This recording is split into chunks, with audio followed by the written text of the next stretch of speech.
Tonight we're going to go back to basics with a short talk on the 4 basic guidelines of centering prayer, because I think it's always helpful for all of us, no matter how long we've been doing centering prayer for, to sometimes refresh our practice a little bit. So we'll just do a quick review. And let's get started with a little antiphonal chanting. You're welcome to join in on the antiphon with yourself on mute if you would like to.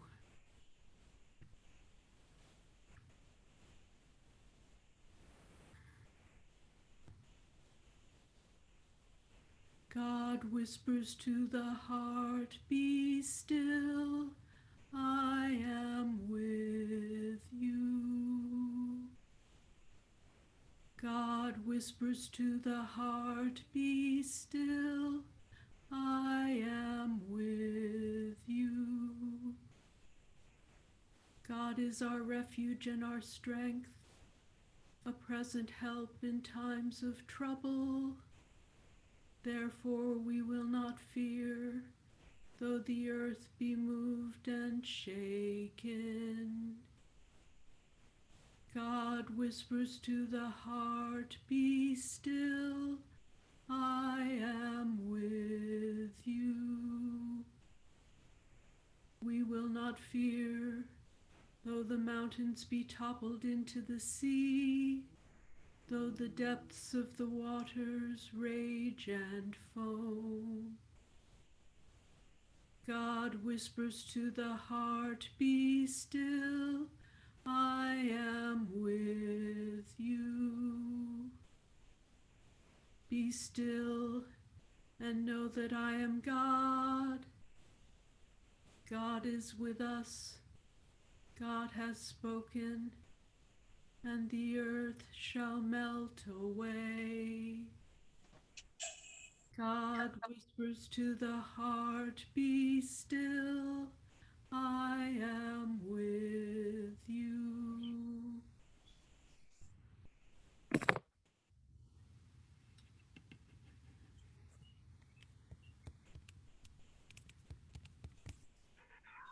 Welcome to this digital contemplative prayer group. This is a place for all God's people. Whatever your beliefs or doubts, you are welcome here. If you're new to centering prayer, just follow the instructions as the session unfolds, and you're also welcome to use the silence in any other way that is right for you. Loving God, we ask for your blessings upon this gathering, recognizing that we bring the joys and sorrows of our lives here today.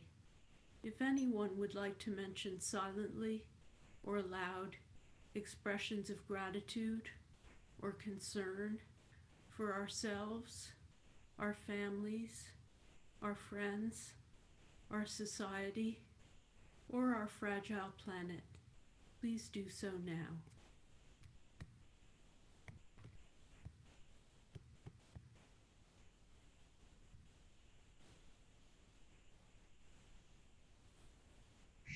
I pray for discernment and the courage to follow God's will.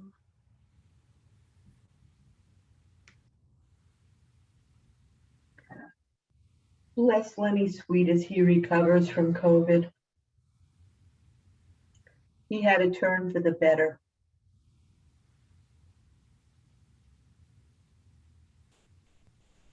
Gratitude for this prayer community.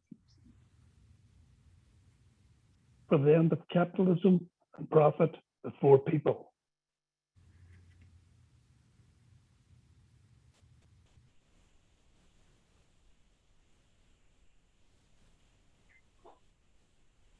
For all the sick people in the war.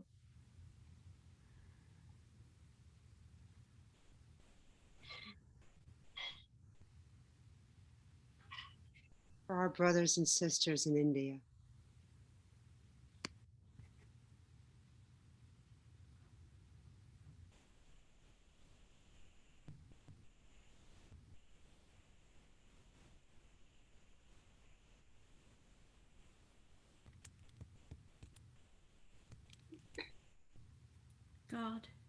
We trust that you hear our prayers, silent or spoken, wordless or in words.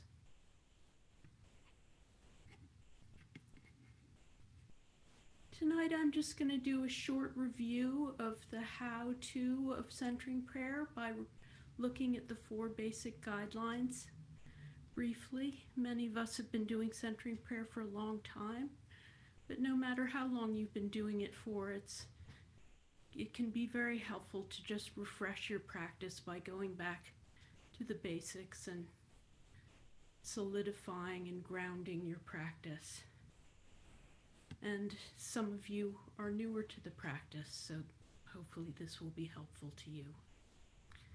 Centering prayer is inspired by writings from the Christian tradition like the Cloud of Unknowing, Teresa of Avila, John of the Cross, Thomas Merton, the Desert Fathers and Mothers. But it's been the writings from these ancient spiritual classics have been made very accessible in this very simple but powerful practice. And most of all, centering prayer is based on the wisdom saying of Jesus in the Sermon on the Mount. When you pray, go to your inner room, close the door, and pray to your Father in secret. And your Father who sees in secret will reward you. So we pray in a deeply interior way that brings us into relationship with God, into a very intimate and deep relationship with God. When we pray in the language of silence, growing in intimacy with God in that silence, we allow our whole being to enter into relationship with God, not just our minds. And centering prayer was developed by 3 Trappist monks who noticed that a lot of young seekers were turning to Eastern religion for meditation practices. And these 3 monks knew that meditation practices focused on silence were a part of the Christian tradition, but that wasn't known by that many people. So they worked together to make these teachings more accessible. But centering prayer could be interesting to many different kinds of people. It could be of interest to Christians who are drawn to spending time with God in silence. It could be interesting to Christians who are uncomfortable with certain aspects of Christianity and want to practice in a way that takes them farther away from dogma and more closely into experience of God. It could be interesting to people who have been meditating in Buddhist or mindfulness traditions, who believe in God and feel a certain sadness that God is not mentioned as a part of those practices, and a longing for God. It might be practiced by people who are uncertain about their faith affiliation, but filled with longing for God and spiritual transformation, who find in the silence an understanding of the sacred that goes beyond any language or dogma. And it can be a helpful practice for those in the 12-step movement who are seeking an 11th-step practice as part of their recovery. Everyone is welcome to centering prayer. So I'm just going to read the 4 basic guidelines and then just unpack them a little bit. I think of these 4 basic guidelines as a tiny little suitcase, which seems like it's too small to include everything that you might need for your journey. But when you open it up, you discover that actually everything that you need is in this tiny little suitcase. As you unpack it, you find more and more. So whenever we feel confused or perplexed about our practice, we can just go back to the 4 basic guidelines and continue to unpack them and savor the richness that they offer us. They're very concentrated and helpful. Choose a sacred word or a sacred breath as the symbol of your intention to consent to God's presence and action within. Sitting comfortably and with eyes closed, Settle briefly and silently introduce the sacred word or the sacred breath as the symbol of your consent to God's presence and action within. When engaged with your thoughts, return ever so gently to the sacred word. Thoughts include body sensations, feelings, images, and reflections. At the end of the prayer period, remain in silence with eyes closed for a couple of minutes. So let's just go back over them. You choose a sacred word or a sacred breath. If you're choosing a sacred word, you choose a very simple word of 1 or 2 syllables, not a long phrase. And it should be a fairly neutral word, not a word that elicits a lot of thought or emotion during the prayer period. It's just going to be used as a gentle pointer towards the sacred to kind of keep you on track. Whenever you get distracted by your thoughts, you just sound it almost like a bell calling you back to prayer. So you don't want it to be taking you off in the direction of more thoughts. You want it to just be a very simple reminder to go back to the sacred. So it can be any word as long as it's not too distracting or emotionally charged. It doesn't need to be a religious word or a word that has any particular meaning for you, but it should be a word that you're comfortable with. And you shouldn't change the word during any particular period of prayer because that can just be a way of distracting yourself with your thoughts. At the beginning level, centering prayer is usually taught with the sacred word, but Thomas Keating in the seminal text, Open Mind, Open Heart, does mention that you could use a sacred breath as well, although he doesn't say very much about that. But my own teacher, David Frenette, writes quite a lot about that in his book, The Path of Centering Prayer. So if you're interested in using a sacred breath, he can give you further instruction. And there's also a chapter about that in my own book, Centering Prayer for Everyone. If you're going to use the breath, you use it very much in the same way as the word. You just touch your breath ever so gently with your attention whenever you find yourself becoming distracted by your thoughts. So you don't concentrate on the breath or follow the breath like you do in certain Eastern meditation practices. You just use it again as a reminder to point yourself back towards the sacred whenever you get distracted or tangled up in your thoughts. Now, whether you choose the sacred word or the sacred breath, it's completely up to you. Neither one is more advanced or better than the other one.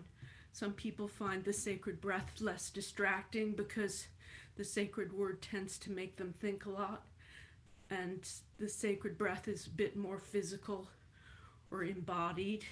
Some people find the sacred word anchoring. It might be that you find different ones more useful to you at different parts of your journey. It's completely up to you. But whichever you choose, you're using it as the symbol of your intention to consent to God's presence and action within. So every time you use the sacred word or the sacred breath to disentangle yourself from your thoughts, it's as if you're using it to say yes to God. And in fact, yes is a very good example of a sacred word. The second guideline starts with talking about posture, sitting comfortably and with eyes closed. Settle briefly, and it can be helpful. That's a very short description of how to take your posture. It can be helpful when you're practicing by yourself to really take your time, just noticing how your body is and if there's anything that you can do to make yourself more comfortable, relaxed, natural, and alert before you begin. If there's any adjustment you need to make, if there's anything you need to pay attention to or let go of in your body before you start, rather than just kind of plopping yourself down and going to it. Because if you don't spend a little bit of attention settling yourself into a posture. You can sometimes find later on that you're too slouchy and you've fallen asleep, or you haven't let go of tension and you're all kind of rigid and stiff. So it's worth just taking the time, much as we do in this group when we begin doing a practice period, to just do a little guided meditation to yourself, to just notice what's happening in your body so that you can really take your posture in a helpful way. Once you've done that, you settle briefly and silently introduce the sacred word or the sacred breath as the symbol of your consent to God's presence and action within. So you can just sound your word or touch your breath with your attention, just as a way of establishing that it's there when you need it later on in your practice, when you become distracted by your thoughts, which you almost certainly will do. Another part of this guideline, introduce the sacred word as the symbol of your consent to God's presence and action within, is the way that we're using the word or breath as a symbol of our consent to God's presence. And this can be an invitation at this moment, at the beginning of the practice, to not only take our posture, but just to notice who God is for us today and make some kind of meaningful contact with that, just to give it our attention for a moment, as we do in this group at the beginning of the practice. That can enliven, can give a kind of a spark of life to your practice and help you remember why you're there, what is bringing you to sit down to this practice every day. It's usually our longing for the divine, our desire to be transformed or have some meaningful relationship with God. So just take a moment to acknowledge that and connect with whatever is really alive for you in your sense of God and the divine. The third guideline is, when engaged with your thoughts, return ever so gently to the sacred word. Thoughts include body sensations, feelings, images, and reflections. Now that's the most confusing part of the practice, and if I were doing a longer introduction to centering prayer, that's one of the things I would spend the most time on, because people can be confused by what does that mean when engaged with your thoughts, return to the sacred word or breath. It's just a simple invitation to not get tangled up or distracted by your thoughts. Your thoughts can be there, they will be there. It's very natural for us to have thoughts. It's just a natural part of being human. Our thoughts are part of the prayer. We don't expect them to go away or stop, or we don't beat ourselves up for having thoughts. We don't judge the period of centering prayer good or bad. We just notice when we've become distracted by a thought so that we're really following it and getting tangled up in it. Then we just return ever so gently to our sacred symbol, using it with the smallest motion that we can use. We don't chastise ourselves or bring a lot of emotion to that step. We just do it in as simple and gentle and quiet a way as we can, so that we can just return to the restful quietness of being in the centering prayer practice. And the thoughts that we could get distracted by include physical sensations, emotional feelings, visual images. It really includes pretty much everything. We don't want to be distracted by anything. We just want to be resting and allowing God to act on us. Our thoughts are there, but they kind of move into the background, as if you're having a conversation with God and there's somebody talking at the next table, and you can hear that noise, but it's not interfering with your conversation with God. And if all of a sudden there's a kind of a disturbance and you turn to look at that conversation and you get distracted by what's going on over there, you just ever so gently turn your head back and go back to your conversation with God without allowing that distraction to remain for very long. The fourth guideline, at the end of the prayer period, remain in silence with eyes closed for a couple of minutes, is the guideline that's most likely to be ignored. If our phone has been ringing or we've got a lot to do today, the timer can go off and we just jump up and go rushing off. But this guideline is very important for bringing the fruits of the prayer into our lives. If you're doing a lot of centering prayer, but you're not really noticing that much going on in your life, you don't really feel like it's having much of an effect. It might be that you're just not noticing the effect and other people around you are noticing it. But it might also be that you're not taking this couple of minutes at the end of the practice to make a transition into regular life, because this is how we bring the prayer with us. We feel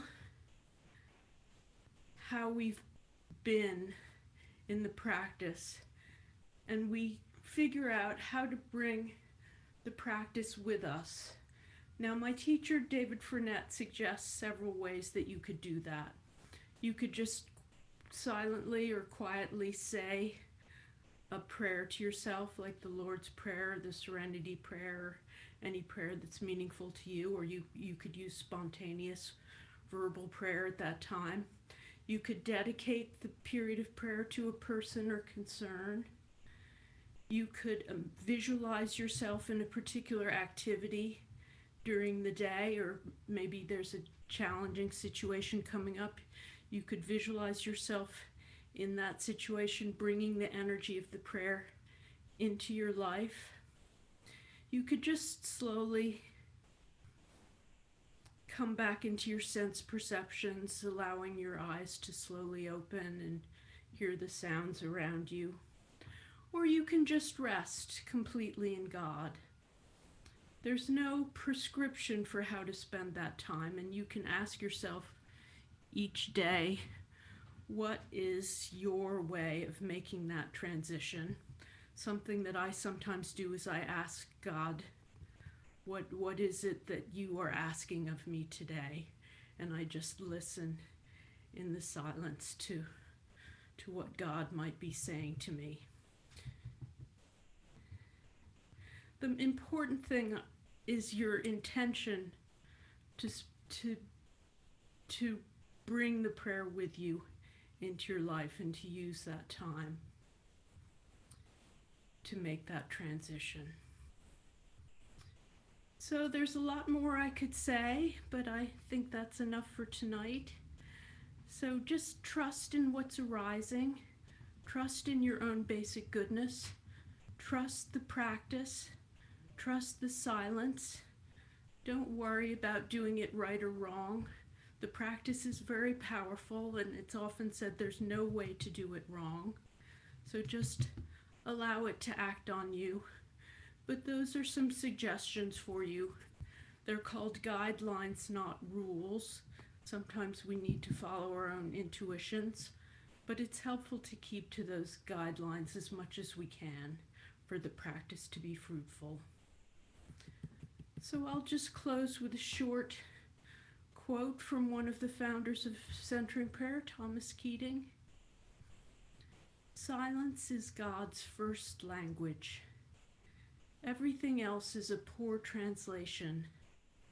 In order to hear that language, we must learn to be still and to rest in God. So let's do that now for 20 minutes. Rest in God.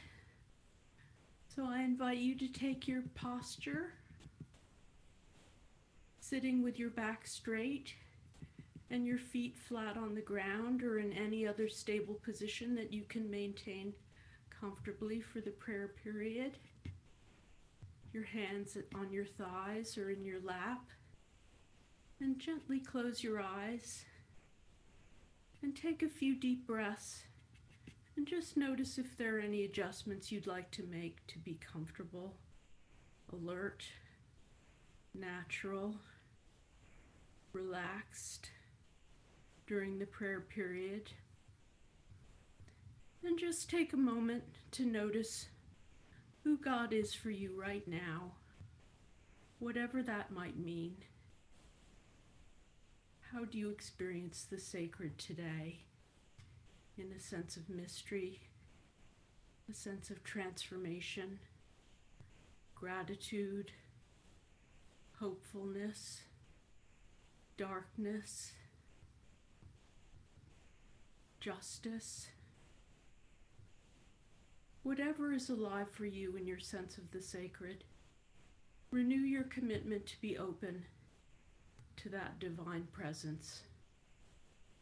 And then just let go of that. You won't be thinking about that during the time of prayer. You just allow it to infuse your practice.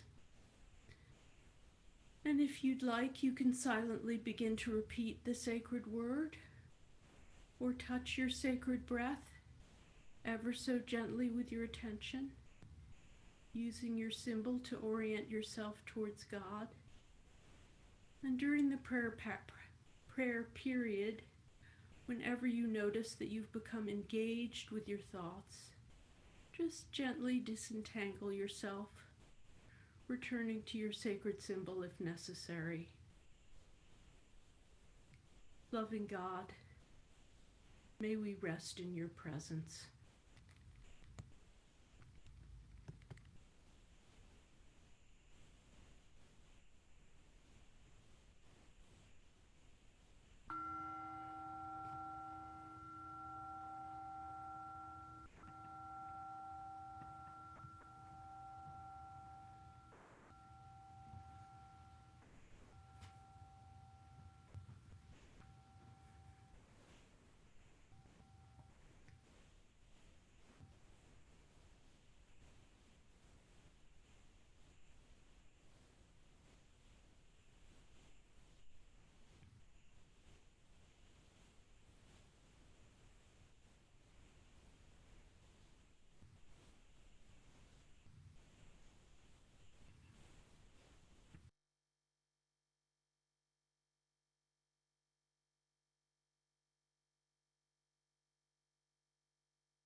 you've been letting go of thoughts.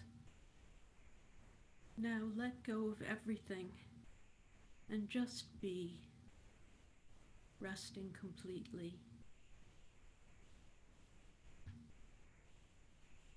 And just notice how that feels. Is it very different from how it felt when you were doing the centering prayer? Is there something you could let go of in your centering prayer? Some unnecessary effort that you were making? Just feel the feeling of completely resting.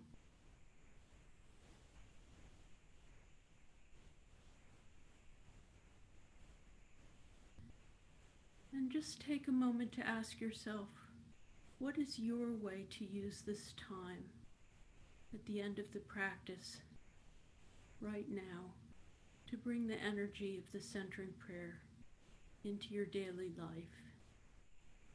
Do you want to just continue to rest?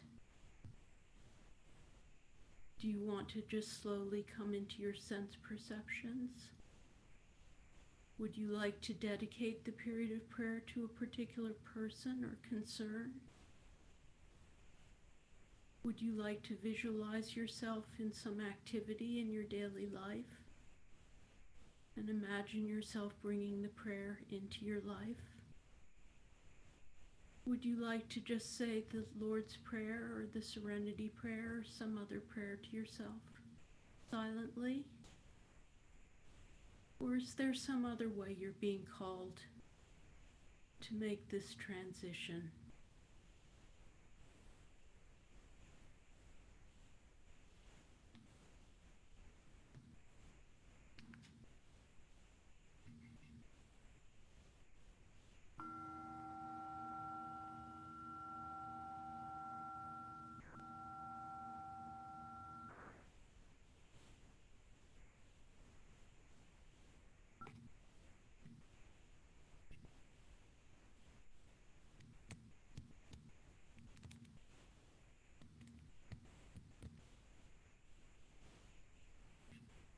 For tonight's Lectio Divina, I'm going to read a passage from David Frinettes, The Path of Centering Prayer. I'll read it 3 times, and then I'll invite you to share a word or phrase from the passage that resonated for you, if you choose. You may be conscious that you are leaning towards rest in your centering prayer. Your tendency may be to try to rest in God. Trying to rest in God makes God a dualistic goal. Rather, the second way of experiencing rest involves learning to rest from seeking God. Rest from trying. Rest from returning to God at all. This kind of resting from seeking God is like giving up trying to get to sleep. Let go of the seeking and let rest come to you. You are now opening to the deeper meaning of Isaiah's invitation. Quote, "In returning and rest, you shall be saved. In quietness and trust shall be your strength." End quote. Rest your mind from everything that is happening in you and around you, so that, quote, God may be all in all. 1 Corinthians. Nothing is excluded from the love of God. Even your thoughts and your efforts to rest in God. Your commitment to the attitude of rest opens you to being. Your experiences of just being in God show you how to rest.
You may be conscious that you are leaning towards rest.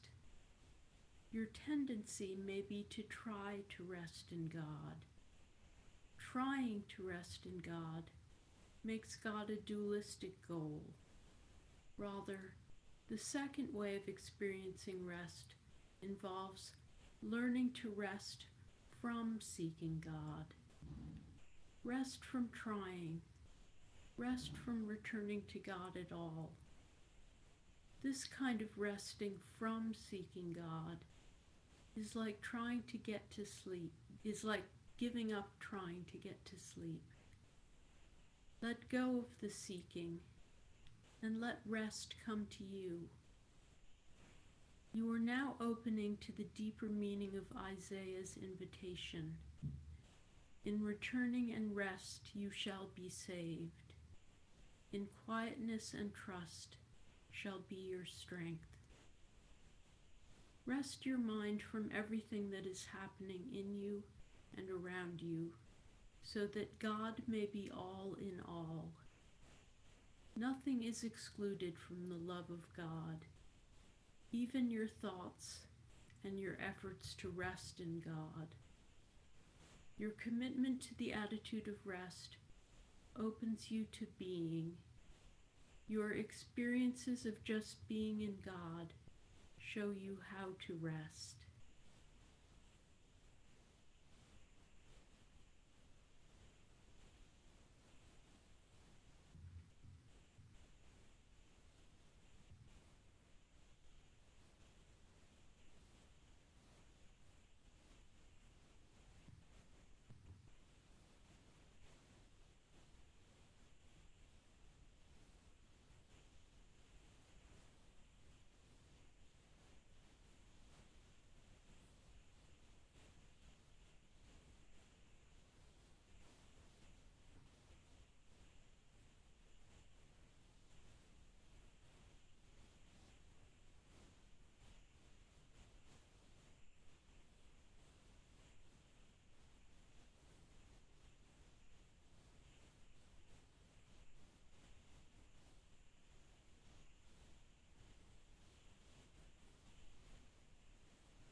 You may be conscious that you are leaning towards rest.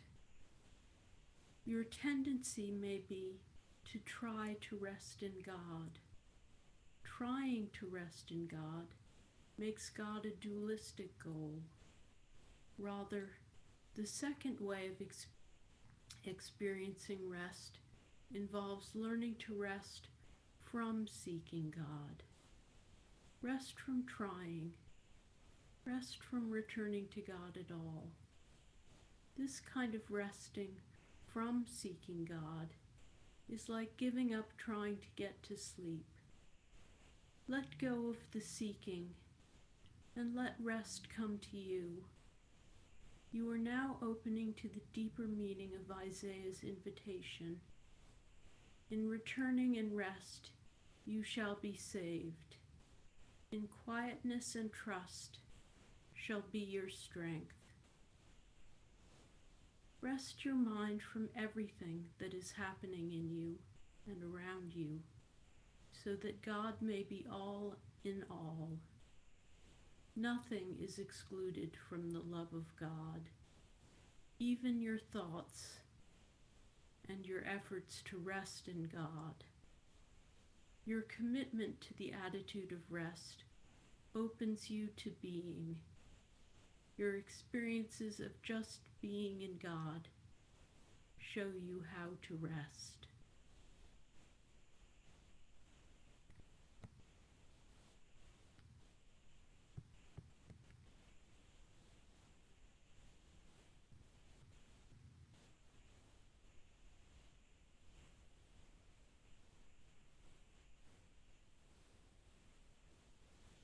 I invite you to share a word or phrase that resonated for you.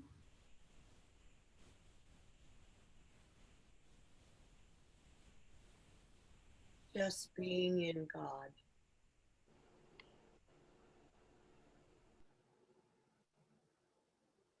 Let rest come to you. Rest from seeking God. Let go of seeking.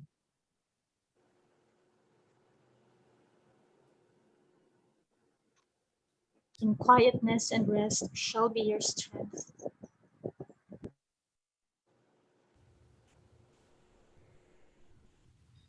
Let rest come to you.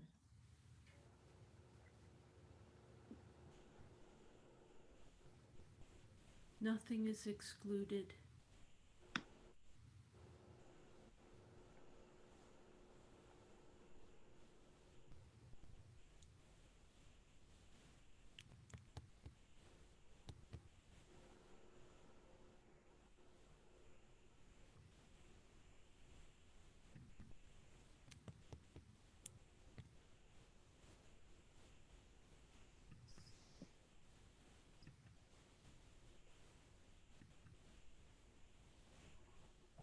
Let's close by saying together the night prayer. Lord, it is night. The night is for stillness. Let us be still in the presence of God. It is night after a long day. What has been done has been done. What has not been done has not been done. Let it be. The night is dark. Let our fears of the darkness of the world and of our own lives rest in you. The night is quiet. Let the quietness of your peace enfold us, all dear to us, and all who have no peace. The night heralds the dawn. Let us look expectantly to a new day, new joys, new possibilities. In your name we pray. Amen.